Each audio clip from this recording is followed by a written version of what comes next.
जय Hind. Live times आप देख रहे हैं और मैं हूं आपके साथ स्वाति आर्य। स्वागत है आप सभी का बुलेटिन में। बुलेटिन की शुरुआत इस वक्त की बड़ी खबर के साथ करेंगे। बिहार के बांकीपुर, मध्य प्रदेश के दतिया और गुजरात के मांजलपुर सीट पर उपचुनाव के लिए वोटिंग जो है वो शुरू हो चुकी है। मतदान के लिए सुरक्षा के कड़े बंदोबस्त किए गए हैं। 3 अगस्त को इन सीटों पर मतगणना होगी। कई मतदान केंद्रों पर सुबह से ही मतदाताओं की लंबी कतारें जो है वो देखी जा रही हैं। बांकीपुर सीट पर बीजेपी ने नीरज कुमार सिन्हा को टिकट दिया है, तो वहीं जनसुराज के प्रशांत किशोर भाजपा प्रत्याशी को कड़ी टक्कर दे रहे हैं। इस सीट पर आपको बता दें कि आरजेडी से रेखा गुप्ता को उम्मीदवार बनाया गया है।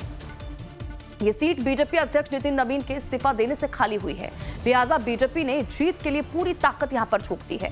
खुद नितिन नवीन ने कई दिनों से यहां कैंप करके चुनाव अभियान की बागडोर संभाल रखी है। तो 3 सीटों पर उपचुनाव जिसकी शुरुआत हो चुकी है। सुबह 7 बजे से वोटिंग की शुरुआत यहां पर हो चुकी है और बताया जा रहा है कि कई ऐसे पोलिंग बूथ है जहां पर कई जगहों पर ऐसे मतदाता केंद्र है, वहां पर लंबी लंबी कतारें लोगों की देखी जा रही है। तो बड़ी जानकारी, तो कांटे की टक्कर इन तीनों ही सीटों पर देखी जा रही है। देखना यही होगा कि जब रिजल्ट सामने आएगा तो किस पार्टी के उम्मीदवार को यहां पर जीत मिलती है, तो किस पार्टी की जीत होगी ये आने वाले समय जो है वो बताएगा। लेकिन फिलहाल जो वोटिंग का सिलसिला है वो शुरू हो चुका है। बिहार के बांकीपुर, मध्य प्रदेश के दतिया और गुजरात के मांजलपुर सीट जहां पर उपचुनाव के लिए वोटिंग शुरू हो चुकी है। तीनों ही सीटों पर उपचुनाव, जिसको लेकर आपको बता दें कि प्रचार भी किया गया और इस दौरान जब तमाम जो कैंडिडेट से जिन चेहरों को उतारा गया है पार्टियों की तरफ से, वो नामांकन के लिए जब पहुंचे थे तो एक बड़ा शक्ति प्रदर्शन पार्टी की तरफ से देखने को मिला था। बड़ी संख्या में समर्थक भी पहुंचे थे। अब देखना यह होगा कि जो जनता है वो किस पर विश्वास जताती है और रिजल्ट में क्या कुछ सामने निकल कर आता है। लेकिन इस बीच ये बड़ी जानकारी, सुरक्षा व्यवस्था के बीच जो वोटिंग का सिलसिला है वो शुरू हो चुका है। अमित सिंह ज्यादा जानकारी के साथ हमारे संवाददाता इसी खबर पर जुड़ चुके हैं। सीधा रुख अमित का करेंगे, जानकारी लेंगे क्या कुछ अपडेट सामने निकल कर आ पा रहा है। अमित, जरा बताइएगा बिहार के बांकीपुर सीट, क्योंकि जब से यहाँ पर उपचुनाव का ऐलान हुआ हम लगातार देख रहे थे कि किस तरह से सियासत भी हुई, किस तरह से जब मतदान के लिए पहुंचे थे तमाम चेहरे तो उस दौरान शक्ति प्रदर्शन भी हुआ। क्योंकि वोटिंग का सिलसिला शुरू हो चुका है, अभी किस तरह की तस्वीरें, क्या लोगों को पहुंचने का सिलसिला शुरू हो चुका है? अमित,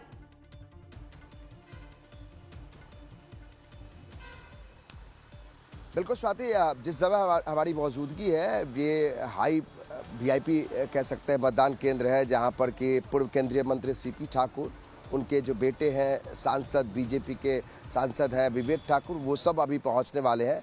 लेकिन अभी बहुत शुरुआत, सुबह का समय है, कुछ लोग यहाँ पहुँचे हैं, हम वो तस्वीरें भी दिखाते हैं, लोगों से बातचीत भी करेंगे। लेकिन ये जो बांकीपुर का जो बैटल है, इसमें प्रशांत किशोर, नितिन नवीन राष्ट्रीय अध्यक्ष और तेजस्वी यादव, तीनों वादों की प्रतिष्ठा का सवाल है। हम तस्वीरें आपको दिखा रहे हैं मतदान केंद्र से।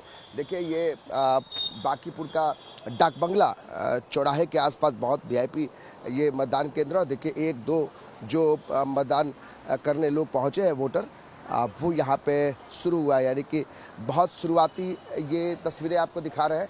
7 बजे हैं और 7 बजे के बाद ये तस्वीरें हैं जहाँ पर लोग जो है वो वोट करने यहाँ पहुँच रहे हैं। और यहीं पर अगले कुछ मिनटों बाद पूर्व केंद्रीय मंत्री सीपी ठाकुर और उनके जो बेटे हैं सांसद विवेक ठाकुर पहुंचेंगे।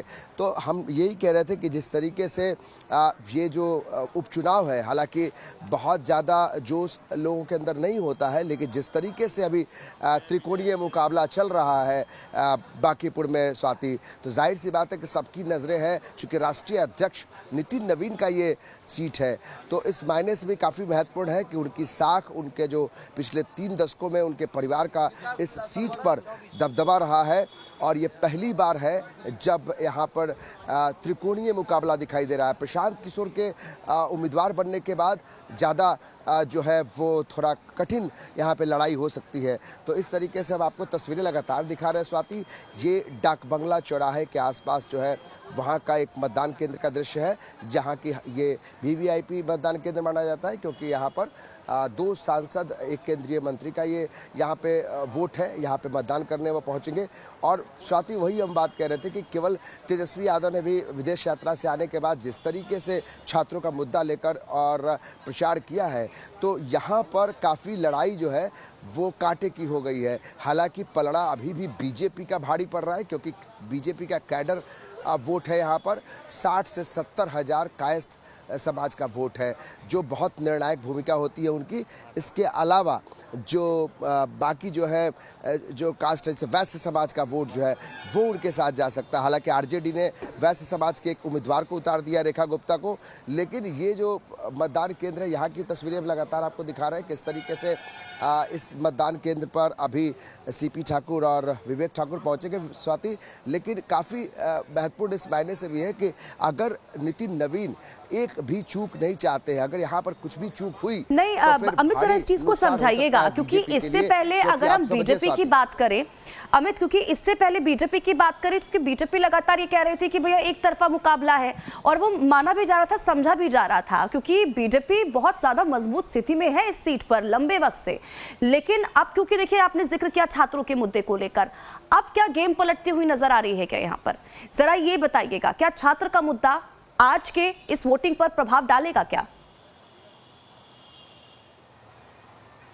देखिए, छात्र का मुद्दा तो होगा। और देखिए स्वाति, इतना आसान भी नहीं है। और बीजेपी ने अपनी पूरी ताकत इसलिए भी झोंकी है क्योंकि उनको पता है कि अगर विधानसभा उपचुनाव है, देखिए बहुत ज़्यादा वोटिंग होती नहीं है यहाँ पर, बामुश्किल 40% तक, 35 से 40% तक लोग वोट करते हैं। हालांकि आज मौसम बहुत ही अच्छा है, सुबह में हल्की बारिश भी हुई है, तो लोग यहाँ बहुत ज़रूर पहुँचेंगे। लेकिन हम यही कह रहे हैं कि जो छात्रों का मुद्दा है, इसको तेजस्वी यादव ने जो लपका है, और उसके बाद तेजस्वी यादव ने एक माहौल बनाया कि 24 घंटे के अंदर वो अल्टीमेटम उन्होंने दिया कि अगर तमाम जो छात्र जिनकी गिरफ्तारी हुई है, उसमें तेज प्रताप यादव भी शामिल थे, अगर वो रिहा नहीं होते हैं तो एक बड़ा आंदोलन होगा। उसके 1 घंटे के भीतर तेजस्वी यादव का ये बयान, उसके बाद मुख्यमंत्री को लेटर भेजा, और 1 घंटे के भीतर तमाम लोगों के रिहाई के ऑर्डर आ गए। गृह विभाग से ऑर्डर आ गए कि तमाम जो छात्र जो प्रदर्शन कर रहे थे उन सबको रिहा किया जाए। तेज प्रताप यादव रिहा भी हो गए, कुछ छात्र भी रिहा हो गए। तो जाहिर सी बात है कि मुद्दे आसान नहीं है। आप इससे पार तभी पाएंगे जब आपके पास एक कैडर वोट जो है वो आपको वोट करे। तो तेजस्वी यादव ने एक कोशिश ज़रूर की है, और उसके बाद जो है बीजेपी अपनी ताकत इसलिए भी लगा। अब तो सम्राट चौधरी की साख की बात है, मुख्यमंत्री बनने के बाद 100 दिन पूरे हुए हैं स्वाति। यहाँ एक लिटमस टेस्ट भी होगा सम्राट चौधरी का कि अगर उनके मुख्यमंत्री बनने के बाद अगर पहला उपचुनाव है, अगर यहाँ पर जीत हासिल होती है, तो फिर एक दबदबा बना रहेगा कि भाई सरकार के कामकाज को लोगों ने सपोर्ट किया। तो ये एक चीज़ जो है, जो इसके पीछे की कहानी है कि किस तरीके से इस वोटिंग को लेकर, इस चुनाव को लेकर सारे लोगों की नज़र है। लेकिन जिन लोगों ने अभी वोट किया है, पहला जो वोटर है, हम उनसे भी बातचीत करेंगे, क्योंकि अभी इक्के दुक्के जो है वो वोटर अभी पहुँचे हैं। यहाँ पर इंतजार और लोगों का भी हम लोग कर रहे हैं, लेकिन हम कुछ लोग यहाँ पे पहुँचे हैं, हम उनसे पहले पूछते हैं कि किस तरीके से वोट करने पहुँचे हैं। मैडम, बहुत सुबह हाँ हम लोग हमेशा एकदम पहला वोट देते हैं। पहला वोट देते हैं। अच्छा, क्या लगता है कि इसमें जो जिन लोगों ने अच्छा काम किया है उनको वोट करना है? हाँ एकदम। अंकल, हाँ, क्या आपको लगता है कि वाकई में इस बांकीपुर में और कुछ होना चाहिए विकास के? ठीक है, आप बताइए। ठीक है अमित, आप बात आपसे करते पूछ रहे जाइए हैं। लोगों से, जो लोग पहुंच रहे हैं वोटिंग के लिए। बताइए। इस बीच एक बड़ी और महत्वपूर्ण जानकारी अपने दर्शकों तक पहुंचा देते। देखिए, बांकीपुर में मतदान जारी है, तो वहीं दूसरी तरफ जानकारी ये मिल रही है कि प्रशांत किशोर और पुलिस में तीखी बहस हुई है। देखिए, 7 बजे वोटिंग का सिलसिला शुरू हो चुका है। बांकीपुर सीट पिछले 40 सालों से कहा जा सकता है बीजेपी का गढ़ इसे माना जाता है। पूरी प्रतिष्ठा बीजेपी की दांव पर लगी हुई है। प्रशांत किशोर टक्कर देते हुए बीजेपी को नजर आ रहे हैं। त्रिकोणीय मुकाबला इस सीट पर, और जानकारी मिल रही है कि यहां पर अब पुलिस और प्रशांत किशोर के बीच में तीखी बहस हुई है। ये बड़ी खबर, बड़ी जानकारी आप तक पहुंचा रहे हैं। तो देखिए, उस दौरान की तस्वीर आपको दिखा रहे हैं जब प्रचार भी किया जा रहा था। ये उस दौरान की तस्वीरें, लेकिन त्रिकोणीय मुकाबला एक सीट पर, क्योंकि काफी ज्यादा मशक्कत तीनों ही पार्टियों की तरफ से की गई है और आज इन तमाम कैंडिडेट्स की जो किस्मत है वो कैद हो जाएगी। एक एक करके वोटिंग के लिए पहुंच रहे हैं, लेकिन इस बीच ये जानकारी मिल रही है कि प्रशांत किशोर और पुलिस में तीखी बहस हुई। अब किस वजह से ये बहस हुई, क्या मुद्दा रहा, क्यों ये अब इस तरह से नोकझोंक हुई, ये धीरे धीरे करके जो जानकारी मिलेगी वो भी आप तक पहुंचाएंगे। फिलहाल बड़ी जानकारी आप तक पहुंचा रहे हैं। 3 राज्य हैं, 3 सीटें हैं उपचुनाव के लिए। फिलहाल अगर बांकीपुर की बात करें तो जो लोग हैं उनके पहुंचने का सिलसिला शुरू हो चुका है। 7 बजे से लेकर शाम के 6 बजे तक यहां पर वोटिंग होगी उपचुनाव के लिए। बांकीपुर सीट बीजेपी खोना बिल्कुल नहीं चाहती है, बिल्कुल रिस्क नहीं लेना चाहती, इसलिए काफी ज्यादा जद्दोजहद इस सीट के लिए की गई। अमित सिंह का एक बार फिर से रुख कर लेते हैं। अमित सिंह, हमारे संवाददाता लगातार तस्वीरें हमें दिखा रहे हैं। जी अमित, बोलिए। स्वाति, जिस तस्वीरों का आप जिक्र कर रही हैं, जो प्रशांत किशोर और थाने की जो इंस्पेक्टर है उनसे जो बहस चल रही है, ये देर रात की तस्वीर है, जहां पर कि जक्कनपुर थाने की तस्वीर है, जहां पर प्रशांत किशोर अपना दलबल के साथ पहुंचते हैं। दरअसल हुआ क्या कि शाम में ही एक प्रेस विज्ञप्ति जारी की गई प्रशांत किशोर की टीम से, जनसुराज की तरफ से, कि उनके 20 नेताओं को पुलिस ने गिरफ्तार कर लिया है। इसके बाद हम एसएसपी को लगातार फ़ोन करते रहे, हालांकि एसएसपी ने इस बात की पुष्टि नहीं की।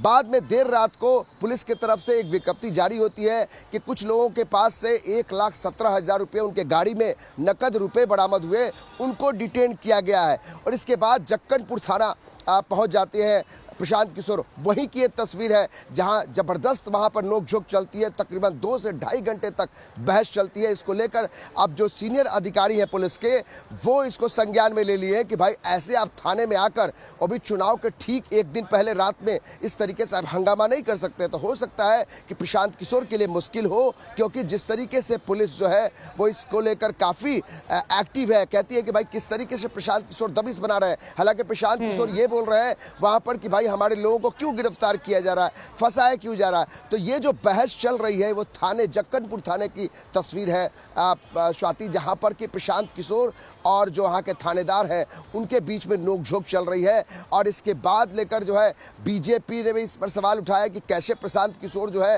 वो थाने में घुस के इस तरीके से बहस कर सकते हैं। तो ये मुद्दा काफ़ी अब ज़्यादा इसमें बात बढ़ेगी, क्योंकि प्रशांत किशोर इस पर अड़े हुए हैं कि जिन नेताओं को गिरफ्तार किया गया है उनके जनसुराज के, उनको अविलंब छोड़ा जाए। जानबूझकर उन्हें गिरफ्तार किया गया है, दबाव बनाने की कोशिश हो रही है सरकार की तरफ से। लेकिन पुलिस का आरोप है कि जिन लोगों की गिरफ्तारी हुई है वो लोग नुकसान पहुंचाना चाहते थे, प्रभाव डालना चाहते थे इस चुनाव पर। ठीक है अमित, बहुत बहुत शुक्रिया अमित, इन तमाम जानकारी के लिए। आप नजर बनाकर रखिएगा, आपसे आगे भी जुड़ेंगे, अपडेट्स लेते रहेंगे। और वहीं देखिए, मध्य प्रदेश के दतिया में हो रहे उपचुनाव में बीजेपी के आशुतोष तिवारी और कांग्रेस के घनश्याम सिंह के बीच कांटे की टक्कर है और इस सीट पर बीजेपी और कांग्रेस के बीच सीधी टक्कर है। दिल्ली की एक अदालत ने धोखाधड़ी के एक मामले में कांग्रेस विधायक राजेंद्र भारती को 3 साल की सजा सुनाई थी, जिसके बाद उनकी विधानसभा सदस्यता समाप्त हो गई थी और इसी वजह से दतिया सीट पर उपचुनाव हो रहे हैं। इस सीट से कांग्रेस के राजेंद्र भारती ने 2023 के विधानसभा चुनाव में भाजपा के वरिष्ठ नेता नरोत्तम मिश्रा को हराया था। कांग्रेस के घनश्याम सिंह स्थानीय पूर्व शाही परिवार से ताल्लुक रखते हैं, जबकि आशुतोष तिवारी की उम्मीदवारी को लेकर शुरुआत में पूर्व गृह मंत्री नरोत्तम मिश्रा के समर्थकों में नाराजगी की खबरें आई थी। ऐसे में सवाल है कि क्या इस बार भी क्षेत्र की जनता रिकॉर्ड मतदान कर अपना पिछला फैसला पलटेगी या फिर रिकॉर्ड मतदान का लाभ जो है वो भाजपा को नहीं कांग्रेस को मिलेगा।